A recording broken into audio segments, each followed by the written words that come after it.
Namaskar, myself Prateek. Welcome to second session on immediate database modification.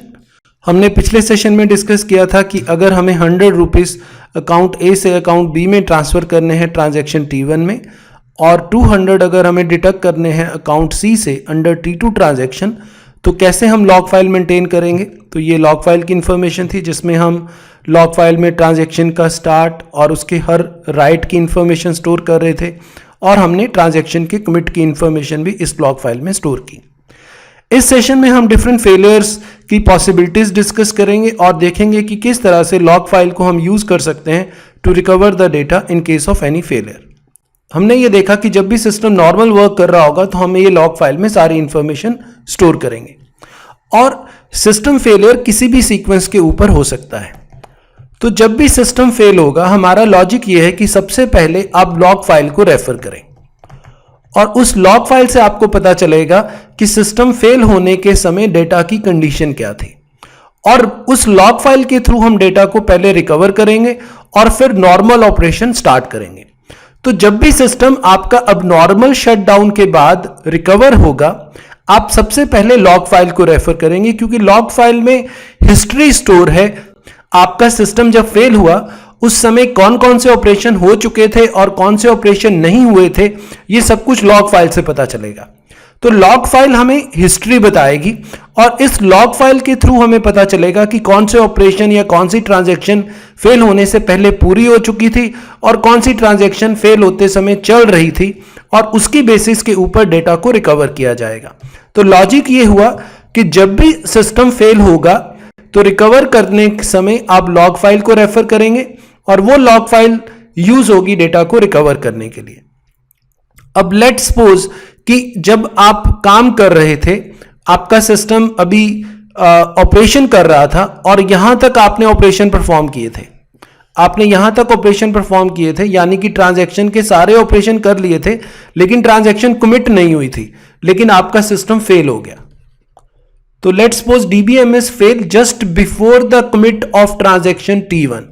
तो अगर transaction T1 के just before DBMS fail होता है तो मेरी लॉग फाइल में ये 3 रिकॉर्ड होंगे, जैसे कि हमने यहां दिखाया है। मैंने जैसे ही बताया कि आप रिकवर जब करेंगे तो आप लॉग फाइल को रेफर करेंगे। तो उस लॉग फाइल को जब आप रेफर करेंगे तो आप पाएंगे कि लॉग फाइल में 3 रिकॉर्ड हैं कि ट्रांजैक्शन शुरू हो चुकी थी, ए में चेंज किए थे, बी में चेंज किए थे, लेकिन कमिट नहीं हुआ था। इसका मतलब कमिट नहीं हुआ था, इसका मतलब ये ट्रांजैक्शन पूरी नहीं हुई थी। अब एसेट प्रॉपर्टी ये इंश्योर करती है कि जो ट्रांजैक्शन कमिट नहीं हुई थी उसका 0% करना है और जो ट्रांजैक्शन कमिट हो चुकी थी उसके लिए आपको 100% रिकवर करना है, क्योंकि एटॉमिसिटी इंश्योर करती है या 0% होना चाहिए या 100% होना चाहिए और जो कमिट नहीं हुई उसको 0% पे लेके आना है और जो कमिट हो चुकी थी उसको 100% पे लेके आना है। ये प्रॉपर्टी किसकी है? ये एसिड प्रॉपर्टी है जो कि ट्रांजैक्शन की प्रॉपर्टी है और ये इंश्योर करती है कि ट्रांजैक्शन एटॉमिक होनी चाहिए, आइदर 0% और 100%। इसका मतलब अगर ट्रांजैक्शन कमिट हो चुकी है तो 100% रिकवर होना चाहिए और अगर कमिट नहीं हुई तो 0% पे आपको लेके आना है। तो हमने यहां देखा कि फेल होने से पहले क्या हुआ। तो फेल होने से पहले ट्रांजैक्शन T1 स्टार्ट हो चुकी थी, ए का राइट कर दिया था, बी का राइट कर दिया था, लेकिन ट्रांजैक्शन कमिट नहीं हुई थी। So there is no commit of T1। तो अगर T1 कमिट नहीं हुई थी तो मुझे किसके ऊपर लेके आना है? 0% पे लेके आना है। 0% का मतलब है कि आपको कौन सी वैल्यू यूज करनी है? ओल्ड वैल्यू यूज करनी है। तो आपको A और B की ओल्ड वैल्यू पिक करनी है। जब आप लॉग फाइल से ओल्ड वैल्यू पिक करते हैं तब हम उस ऑपरेशन को कहते हैं अनडू ऑपरेशन। किस ट्रांजैक्शन के ऊपर? T1 के ऊपर। तो आप इस सिनेरियो में जब आपको कोई कमिट नहीं मिलेगा तब आप अनडू ऑपरेशन उस ट्रांजैक्शन के ऊपर परफॉर्म करेंगे और इसका मतलब है कि आप लॉग फाइल से उसकी ओल्ड वैल्यू पिक करोगे। तो इसका मतलब A की ओल्ड वैल्यू 1000 मिल जाएगी, B की ओल्ड वैल्यू 2000 मिल जाएगी, और सी के ऊपर हमने हाथ भी नहीं लगाया था तो इसलिए सी पे कोई चेंज वैसे भी नहीं हुआ। तो अब ए की 1000 और बी की 2000 वैल्यू के साथ आप सिस्टम को दोबारा री एग्जीक्यूट करेंगे, और इसका मतलब ये हुआ कि ये सिस्टम दोबारा से इस ऑपरेशंस को परफॉर्म करेगा कि T1 वाली ट्रांजैक्शन को दोबारा से हमें रिपीट करना पड़ेगा। रिपीट क्यों कर रहे हैं? क्योंकि सिस्टम फेल होने से पहले ये ट्रांजैक्शन कमिट नहीं हुई थी, तो इसलिए हमने अंडू ऑपरेशन परफॉर्म किया लॉग फाइल के ऊपर। लॉग फाइल का मतलब अंडू का हुआ कि आप ओल्ड वैल्यू पिक करोगे, तो आप ए की और बी की ओल्ड वैल्यू पिक करोगे, और इस केस में आप कोई भी कमिट ऑपरेशन ना होने के कारण हम ट्रांजैक्शन को री एग्जीक्यूट करेंगे by considering A 1000 and B as A 2000, और ये ट्रांजैक्शन T1 रिपीट की जाएगी। ये उस सिनेरियो की बात हो रही है जहां पे हमारा सिस्टम इस पोजीशन पे फेल हुआ है, यानी कि ट्रांजैक्शंस कमिट नहीं हुई थी, T1 ट्रांजैक्शन चल रही थी, और इसलिए हमने इसके ऊपर अंडू ऑपरेशन परफॉर्म किया। सो फाइनल रूल ये निकला कि अगर एक ट्रांजैक्शन कमिट नहीं होती, नो कमिट, तो आप उस ट्रांजैक्शंस के ऊपर अंडू ऑपरेशन परफॉर्म करेंगे। अंडू का मतलब है आप उसकी ओल्ड वैल्यू यूज करेंगे। इसका मतलब है कि आप एक तरह से 0% पे लेके उसको जा रहे हैं। सो ये रूल है, अगर ट्रांजैक्शन का कोई कमिट नहीं है तब लॉग फाइल को यूज करके अंडू ऑपरेशन करना है। इसका मतलब ओल्ड वैल्यू लेना है, और इसका मतलब आप उसको 0% पे लेके जा रहे हैं। So this also ensure atomicity और एसिड प्रॉपर्टी। अब हम सेकंड सिनेरियो को देखते हैं। तो अब हम सेकंड सिनेरियो की बात करते हैं। तो लेट्स सपोज कि this is the time of failure of the system. तो जब सिस्टम फेल हुआ तो T1 ट्रांजैक्शन पूरी हो चुकी थी, लेकिन T2 ट्रांजैक्शन का काम चल रहा था, T2 अभी कमिट नहीं हुआ। तो अगर इस सिचुएशन पे सिस्टम फेल होगा तो लॉग फाइल में मेरे पास ये रिकॉर्ड होंगे। अब मैं बी सिनेरियो की बात कर रहा हूं, तो लॉग फाइल में T1 ट्रांजैक्शन का स्टार्ट और कमिट तो दोनों है, लेकिन T2 का सिर्फ स्टार्ट है लेकिन कमिट नहीं है, लेकिन T2 का एक राइट ऑपरेशन हो चुका था, जो इसकी ये डिटेल है। अब अगेन जब सिस्टम फेल होने के बाद रिकवर करेगा, तो हमने लॉजिक बना लिया था कि रिकवर होने के बाद मैं लॉग फाइल को रेफर करूंगा। लॉग फाइल बताएगी कौन से ऑपरेशन चल रहे थे, कौन से नहीं चल रहे थे। तो जब आप लॉग फाइल को रेफर करते हैं तो आप सीधा यहां आएंगे, आप देखेंगे कि भाई फेल होने से पहले ट्रांजैक्शन T1 तो पूरी हो चुकी थी, उसका स्टार्ट और कमिट दोनों है, जबकि T2 ट्रांजैक्शन सिर्फ स्टार्ट है, उसका कमिट नहीं है। तो I hope that now you can understand the situation.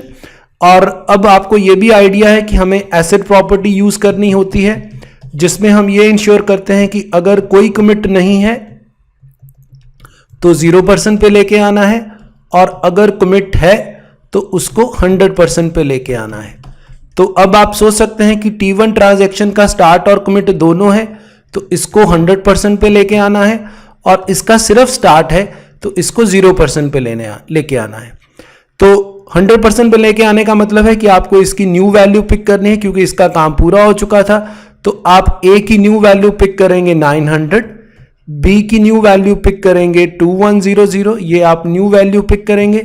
New value कहां से पिक करेंगे? आप लॉग फाइल से पिक करेंगे। तो जब आप एक ट्रांजैक्शन की, यहां पे T1 की बात हो रही है, जब आप एक ट्रांजैक्शन की न्यू वैल्यूज पिक करते हैं, इस ऑपरेशन को बोलते हैं रीडू ऑपरेशन। तो मैं रीडू किसके ऊपर करूंगा? T1 के ऊपर रीडू ऑपरेशन करूंगा। मतलब T1 की जितनी भी डेटा आइटम्स हैं, T1 की जितनी भी डेटा आइटम्स हैं, हम उनकी न्यू वैल्यू पिक करेंगे। तो मैं T1 की न्यू वैल्यू पिक करूंगा, मतलब T1 में A की न्यू वैल्यू 900 पिक करूंगा और B की न्यू वैल्यू 2100 पिक करूंगा, to make it sure that कि ये ट्रांजैक्शन पूरी रिकवर हो जाए, और यानी एक तरह से मैंने इसको 100% रिकवर कर लिया और दोनों की न्यू वैल्यू पिक कर ली। जबकि T2 ट्रांजैक्शन का सिर्फ स्टार्ट है, कोई कमिट नहीं है। तो अगर सिर्फ स्टार्ट है, कोई कमिट नहीं है, तो मुझे 0% लेके आनी है। तो 0% का मतलब है हमें इसकी ओल्ड वैल्यू पिक करनी है।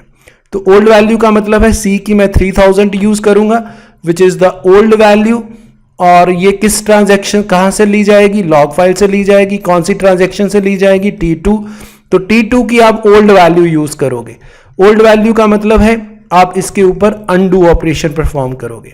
तो फाइनली कंक्लूजन ये निकला कि आप T1 के ऊपर रीडू ऑपरेशन परफॉर्म करोगे इस सिचुएशन में, और T2 के ऊपर अंडू ऑपरेशन परफॉर्म करोगे। क्यों? क्योंकि फेल होने से पहले T1 कंप्लीट हो चुकी थी, इसका स्टार्ट और कमिट दोनों है, तो अगर स्टार्ट कमिट दोनों है तो रीडू करो, और सिर्फ स्टार्ट है तो उसको अंडू करो। तो फाइनली एक और रूल निकला हमारे पास कि अगर लॉग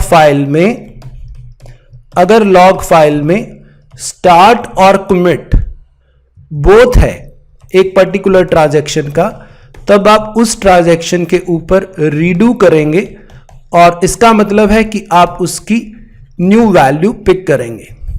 और अगर स्टार्ट है नो कमिट, तब आप उस ट्रांजैक्शन के ऊपर अंडू ऑपरेशन परफॉर्म करेंगे। इसका मतलब है कि आप उसकी ओल्ड वैल्यू को पिक करेंगे। तो ये इंपॉर्टेंट रूल निकला कि लॉग फाइल में इमीडिएट डेटाबेस मॉडिफिकेशन में अगर स्टार्ट और कमिट दोनों हैं तब आप रीडू करें, और अगर सिर्फ स्टार्ट है कोई कमिट नहीं है तब आप अंडू करें। रीडू का मतलब है न्यू वैल्यू उठाना, और अंडू का मतलब है ओल्ड वैल्यू पिक करना।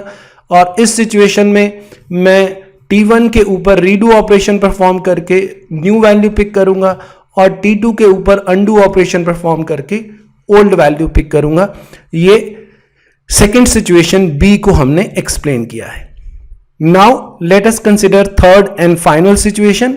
और इस सिचुएशन में आप देखते हैं कि ये एक सी सिचुएशन है, और इसमें आप पाते हैं कि फेल होने से पहले मेरे ये वाले लॉग कंटेंट हैं, और इस लॉग फाइल को अगर आप ध्यान से देखते हैं तो T1 भी पूरी हो चुकी है फेल होने से पहले, और T2 भी पूरी हो चुकी है। तो इसका मतलब ये हुआ कि मैं सी सिनेरियो में जब बात कर रहा हूं तो ये तो बी का सिचुएशन थी, तो जब सी सिचुएशन है तो यहां पे सिस्टम फेल हो रहा है, तो सी में सिस्टम यहां फेल हो रहा है, और ए में सिस्टम कहां फेल हुआ था? यहां पे। तो ये तीनों सिचुएशन थी। तो ए और बी हम ऑलरेडी डिस्कस कर चुके हैं। अब सी की बात हो रही है कि जब सिस्टम फेल हुआ है तब T1 का स्टार्ट और कमिट दोनों है, और T2 का भी स्टार्ट और कमिट दोनों है, क्योंकि सिस्टम T2 के कमिट होने के बाद फेल हुआ है। तो लॉग फाइल में आपको ये मिलेगा, लॉग फाइल में T1 का स्टार्ट और कमिट मिलेगा, और T2 का भी स्टार्ट और कमिट मिलेगा। तो I hope that now you can answer this situation on your own. तो अब आप मुझे बताइए कि इस केस में क्या करना होगा। एसिड प्रॉपर्टी बोलती है कि अगर कमिट है तो 100%, और अगर नहीं कमिट तो 0%। कमिट T1 का भी है, कमिट T2 का भी है, तो T1 और T2 दोनों के लिए इस केस में कौन सा ऑपरेशन करेंगे? रीडू ऑपरेशन करेंगे। Redo T1 and we will also perform redo on T2, क्योंकि दोनों ट्रांजैक्शन पूरी हो चुकी थी, तो दोनों की हम न्यू वैल्यू पिक करेंगे। तो यहां पे ये फर्स्ट रूल अप्लाई हो रहा है, क्योंकि लॉग फाइल में स्टार्ट और कमिट दोनों है, तो हमें रीडू ऑपरेशन परफॉर्म करना है। तो इस सी की सिचुएशन में मुझे T1 के ऊपर भी रीडू करना है, तो A की 900, B की 2100 और C की 2800 वैल्यूज लूंगा, और मुझे किसी भी ट्रांजैक्शन को दोबारा री एग्जीक्यूट करने की जरूरत यहां नहीं है। जबकि B की सिचुएशन में T1 की न्यू वैल्यू ले रहे थे, तो इसको री एग्जीक्यूट नहीं करेंगे, बट T2 की ओल्ड वैल्यू ले रहे थे, तो मुझे इसको T2 को री एग्जीक्यूट करना होगा। और इस सिचुएशन में कोई भी लॉग नहीं था, तो दोनों की ओल्ड वैल्यू पिक करेंगे और हमें री एग्जीक्यूट करना होगा। अब हम कंक्लूड कर सकते हैं इस पर्टिकुलर डिस्कशन को। तो 3 केसेस थे, एक A, एक B और एक C। अगर हमारा सिस्टम A पे फेल होता है, मतलब T1 का स्टार्ट है, कमिट नहीं है, तो मुझे एसिड प्रॉपर्टी के अंडर इसको नो कमिट सिचुएशन बनती है, और इसको मुझे 0% पे लेके जाना है, और अगर कमिट होती है तो हमें उसको 100% पे लेके जाना है। तो इस केस में कोई कमिट नहीं है, तो मुझे अंडू करना है T1 के ऊपर, और अंडू का मतलब होता है हम ओल्ड वैल्यू पिक करेंगे। इसका मतलब है A और B की ओल्ड वैल्यू पिक की जाएगी, और ओल्ड वैल्यू लेने के बाद आप इसको री एग्जीक्यूट करोगे, किसको? T1 को। और अगर मैं B सिचुएशन की बात करता हूं तो T1 का स्टार्ट और कमिट दोनों है, तो इसका मतलब यह है कि T1 के ऊपर तो रीडू करेंगे। रीडू का मतलब है कि हम न्यू वैल्यू पिक करेंगे A और B की, लेकिन T2 का सिर्फ स्टार्ट है, कमिट नहीं है, तो हम इसको अंडू करेंगे T2 को। इसका मतलब हुआ कि हम इसकी ओल्ड वैल्यू पिक कर रहे हैं, और T2 सिंस पूरी नहीं हुई थी तो मुझे इस केस में री एग्जीक्यूट करना पड़ेगा किसको, T2 को। लेकिन T1 को री एग्जीक्यूट करने की जरूरत नहीं है। सिचुएशन सी की बात करें अगर, तो T1 का भी स्टार्ट कमिट है, T2 का भी स्टार्ट कमिट, दोनों है लॉग फाइल में, तो मुझे रीडू करना है T1 को, रीडू करना है T2 को। इसका मतलब है हम T1 की भी नई वैल्यू उठाएंगे और T2 की भी नई वैल्यू उठाएंगे, और किसी को भी री एग्जीक्यूट करने की जरूरत नहीं है। So no need to reexecute T1 or T2 because both the transaction has been committed successfully. So these are the three situations which explain you that कि किस तरह से हम immediate database modification में log file को use करके data की recovery perform करते हैं। So I hope that इससे आपको log file को use करके कैसे DBMS recovery operation perform करता है ये clear हो चुका होगा। तो आप ये सभी videos को sequence में follow करते हुए इस concept को अच्छी तरह से समझ चुके होंगे।